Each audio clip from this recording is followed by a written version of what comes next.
Allahumma sholli ala sayyidina Muhammadin khazini rizki wa mintahiyya wa kasrin nukun wa mudafatiha wa nuril barakati wa sa'adatiha wa ala alihi wa sahbihi wa sallim. Allahumma sholli ala sayyidina Muhammadin mudhil da'i wa shifaiha wa dafil bala wa abatiha wa basti rizki wa iyadatiha wa ala alihi wa sahbihi wa sallim.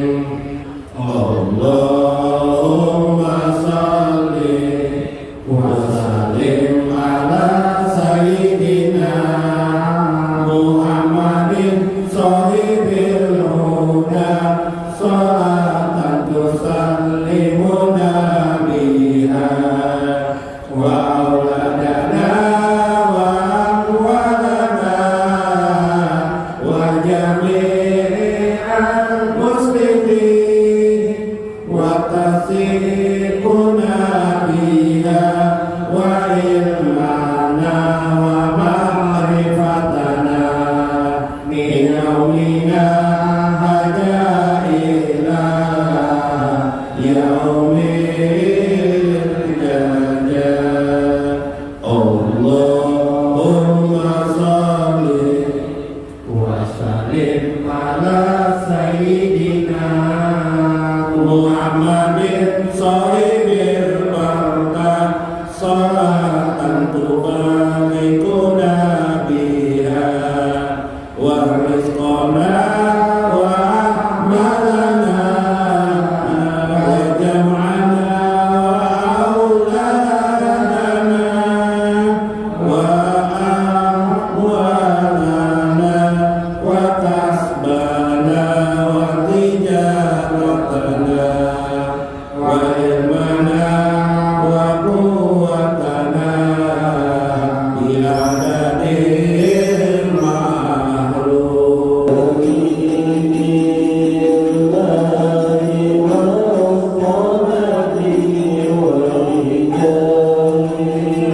Assalamualaikum warahmatullahi wabarakatuh.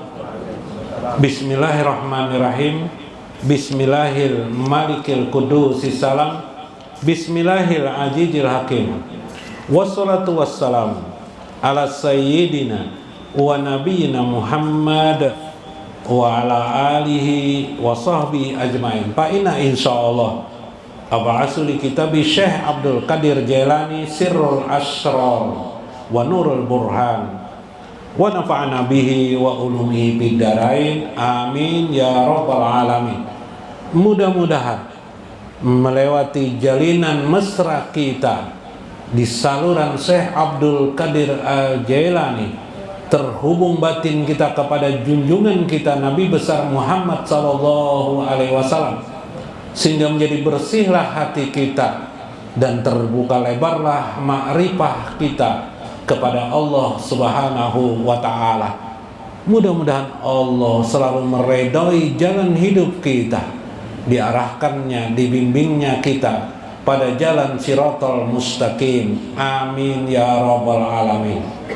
Para hadirin hadirat sekalian, mudah-mudahan dikabulkan semua mimpi-mimpi kita, harapan-harapan kita.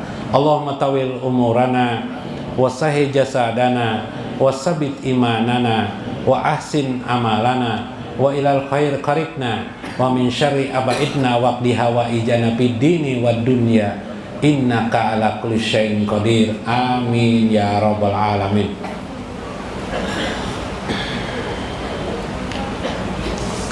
Faqala al-musannif rahimahullah, berkata Syekh Abdul Qadir Al-Jailani,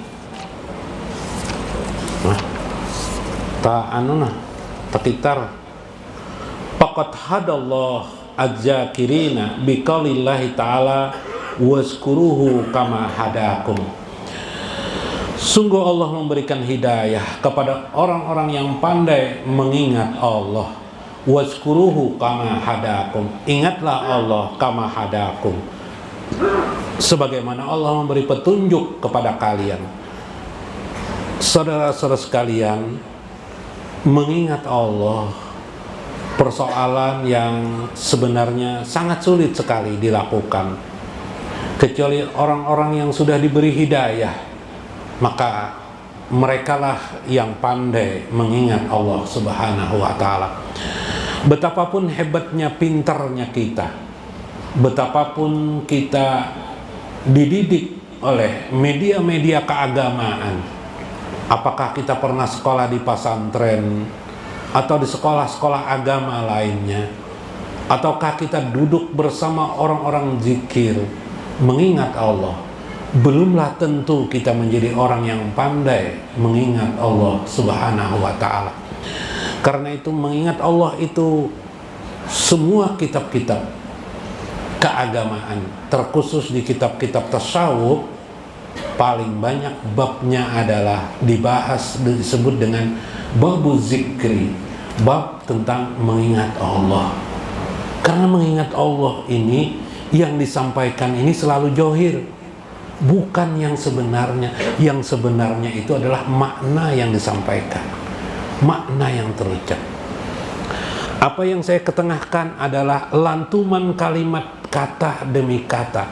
Makna itulah yang sesungguhnya. Seperti ketika Syekh Abdul Qadir Jailani menjelaskan tentang kalimat Allah, bisa bermakna lapas huruf, 5 huruf di dalamnya. Ada yang mengatakan 6, ada yang mengatakan 4. Semua makna itu dibalik-balik bermakna juga Allah. Dibolak-balik bermakna dia.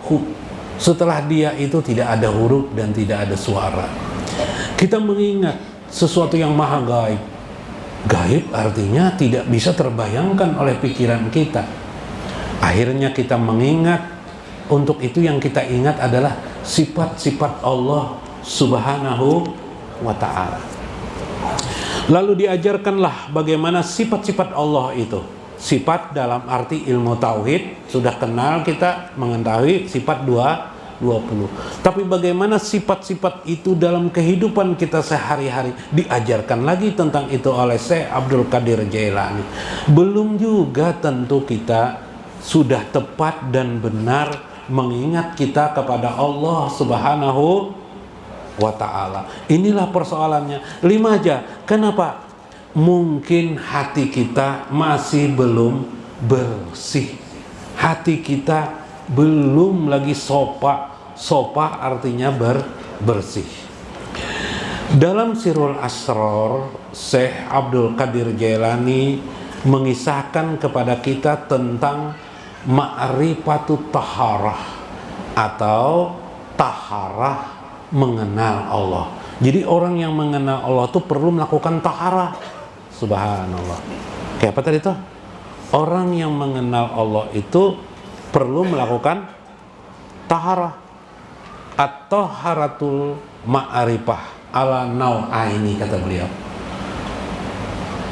Mengenal atau bersuci ma'rifah itu ada 2. Ini supaya kita tetap mengingat Allah. Wa kaifa fiha, bagaimana yang dimaksud itu? Toharatun ma'rifatus sifat, yaitu engkau perlu mensucikan ma'rifahmu tentang sifat-sifat Allah.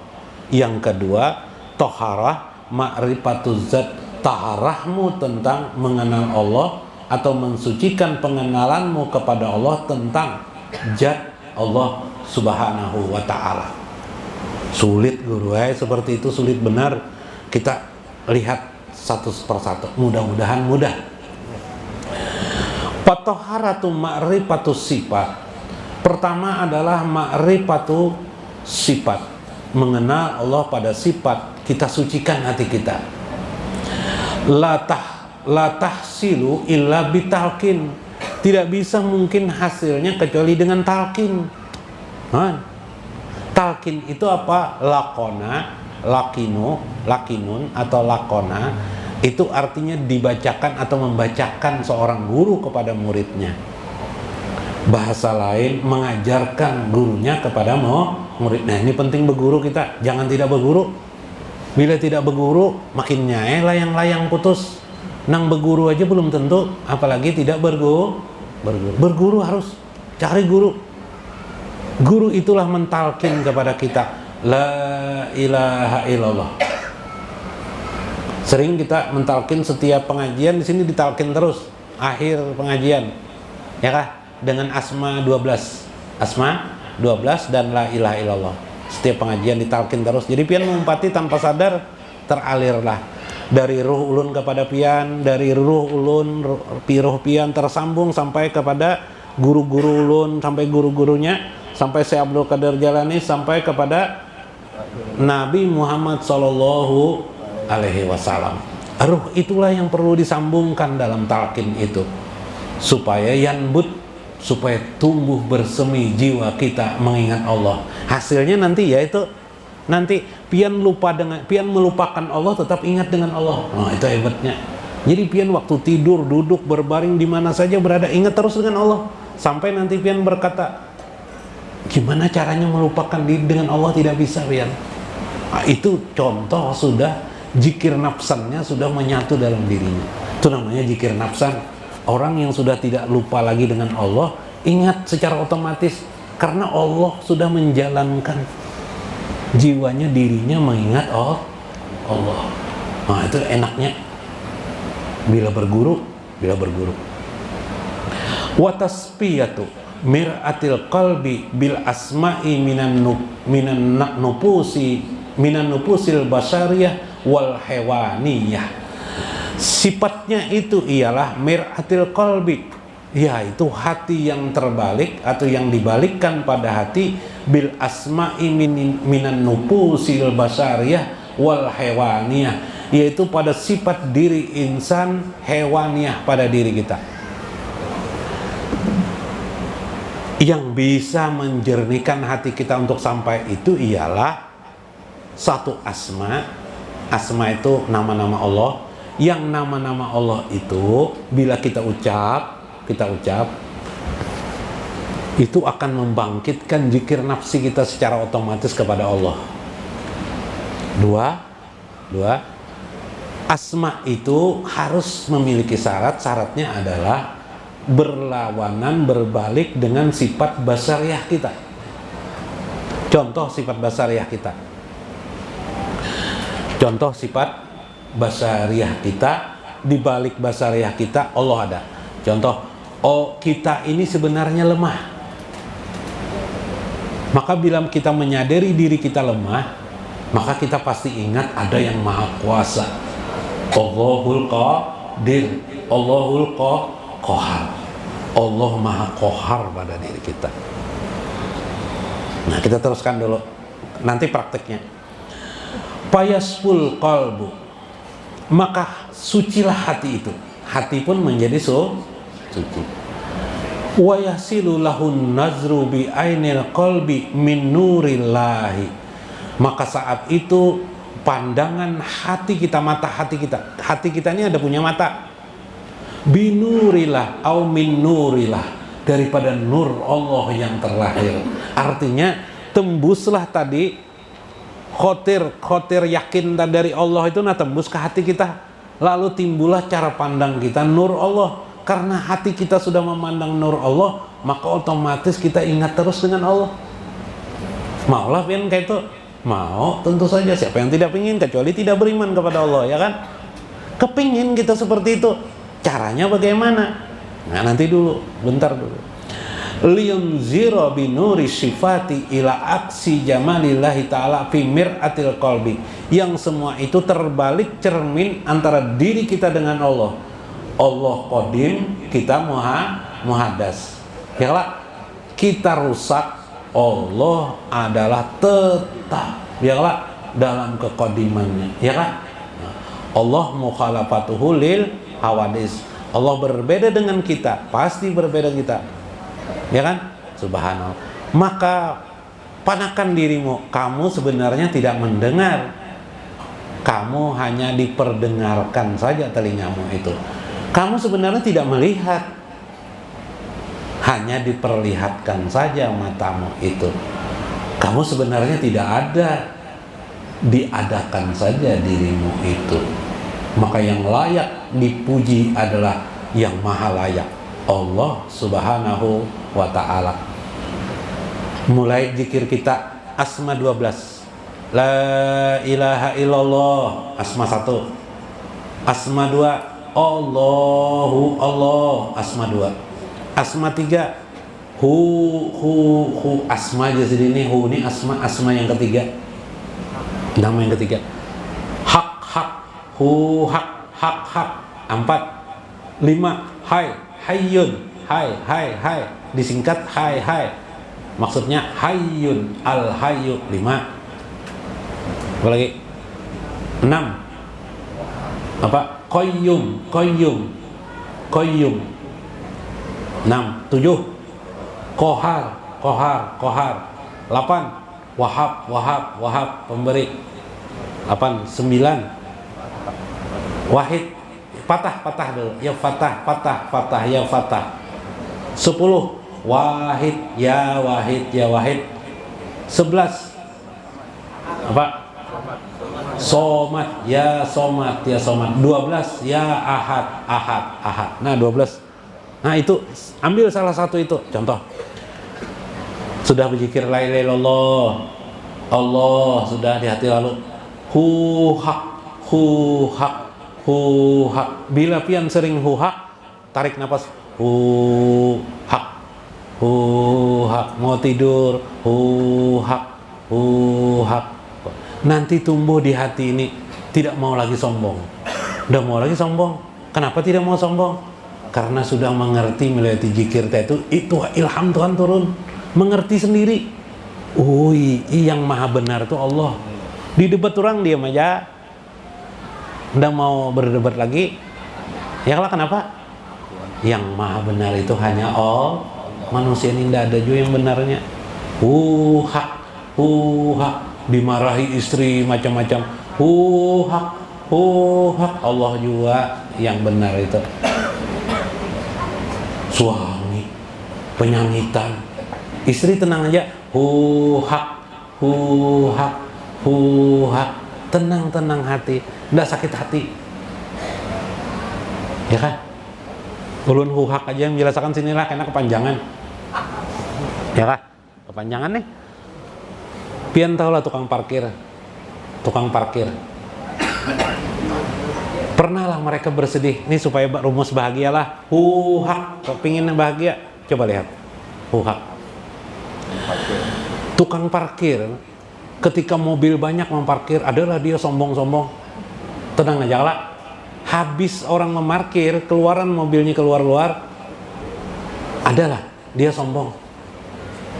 Atau sedih dia, wah habislah tuh parkiran, adalah malah dia bahagia lah. Kenapa bahagia? Dapat duit. Ya kah? Kenapa jadi bahagia tukang parkir? Karena dia tidak merasa memiliki, tidak merasa ada, tidak merasa hebat, tidak merasa ada, tidak ada egonya, tidak ada adanya. Maka orang yang bahagia adalah orang yang tidak memiliki apa-apa pada hatinya. Pian bisi mobil, merasa punya mobil. Coba kalau hilang, sakit hati enggak? Sakit hati. Kenapa? Karena pian merasa memiliki. Istri pian meninggal dunia, sakit hati enggak pian? Sakit hati karena merasa memiliki. Kada gulai ulun bini minggil birakan aja gulai nyaman bini lagi ulun. Itu lain lagi lah, yang kita kan lain itu. Karena merasa dompet hilang, di dompet uang kita, marah-marah kita, siapa yang mencuri, bini dituduh, anak dituduh, kasihannya, padahal kita tadi itu yang beli es tadi itu di simpang jagong. Ya kan, habis mentraktir orang guru di simpang jagong, ya pak, mau marah-marah karena merasa menyadarkan kita semua ini milik Allah. Rumahku milik Allah, istriku milik Allah, badanku milik Allah, segala apa yang kulihat ini semuanya milik Allah. Huhak. Bila dia hilang, tidak sakit hati kita. Pernah lah di Isra Mi'raj mungkin, atau di Maulid Nabi, pernah penceramah berkisah, mungkin kisah kakek Nabi. Siapa guru kakek Nabi? Hah? Abu Talib kah? Abdul Muthalib kah? Abdul Muthalib. Abdul Muthalib ini kepala suku Quraisy hebat. Kepala suku, pokoknya sembunyian suku yang lain tunduk kepada beliau. Maka ketika itu Abrahah mau Ma'anu Ka'bah, Bib. Apa? Menghanguskan Ka'bah. Pernah dengar Abraha? Raja Abraha dari Afrika. Mau dihabiskannya Ka'bah ini. Mau di bumi hanguskannya. Digantinya nanti Ka'bah tuh di sana. Sebelum dia menghanguskan, menyerang itu didatanginya dulu siapa pemilik atau penguasa di Jazirah Arab ini tentang Ka'bah nih, ditunjuk orang sih anu kakek Nabi nih, Abdul Muthalib. Sekali dilihati orang biasa aja orangnya. Anu kayak apa nih kalau kami serang di sini? Apa perlu nego lah? Kayak apa supaya penduduk sini berkitaran jauh tuh nah. Karena kami akan membumi hanguskan Ka'bah ini. Sekalinya Abu Talib kakek Nabi ini berkata apa? Oh gampang aja itu. Cuma selamatkan tolong kambing-kambingku dulu. Oh bingung bagian utusan Abraham nih. Ujar Raja Abraham juga kambing, maka udah memperhatikan Ka'bah kan kita hancur nih. Kalau kambing kami diselamatkan dulu, kami selamatkan, boleh aja lah Ka'bah nih kami hancurkan, buat terserah aja. Itu lain milikku Jasidin. Milik siapa? Itu milik Allah Jasidin. Milik Allah Jasidin. Udah ada kepentingan aku melihara Ka'bah Jasidin. Yang penting kambingku nah kalau hilang. Ayo biar. Tapi benar tuh kalinya. Kambing laginya. Ujar kakek Nabi apa? Kalau itu milik Allah, pasti Allah juga yang menjaganya. Bukan aku, Jasidin. Betul saja ketika Abraha hendak menghancurkan Ka'bah, apa yang terjadi? Burung ababil turun. Alam tara kaifa fa'ala rabbuka bi ashabil fil alam yaj'al kaidahum fi dadr. Itu ayat turun di maksa Nabi menceritakan kisah lalu kakek beliau berhadapan dengan tentara Abraha. Hak. Siapa yang tersinggung? Allah. Jika semua harta milik kita ini kita akui itu adalah milik Allah, bukan milik kita, yang melindungi pian adalah Allah Subhanahu wa ta'ala. Yang melindungi harta-harta yang pian klaim itu pasti juga adalah Allah Subhanahu wa ta'ala. Tenang saja terhadap yang johir ini. Hak. Inilah salah satu bagaimana supaya kita ingat, terpatri hati kita ingat kepada Allah Subhanahu wa ta'ala. Mudah-mudahan bermakna, mudah-mudahan pian dapat hikmah. Wallahul muwafiq ila aqwamit thariq. Assalamualaikum warahmatullahi wabarakatuh.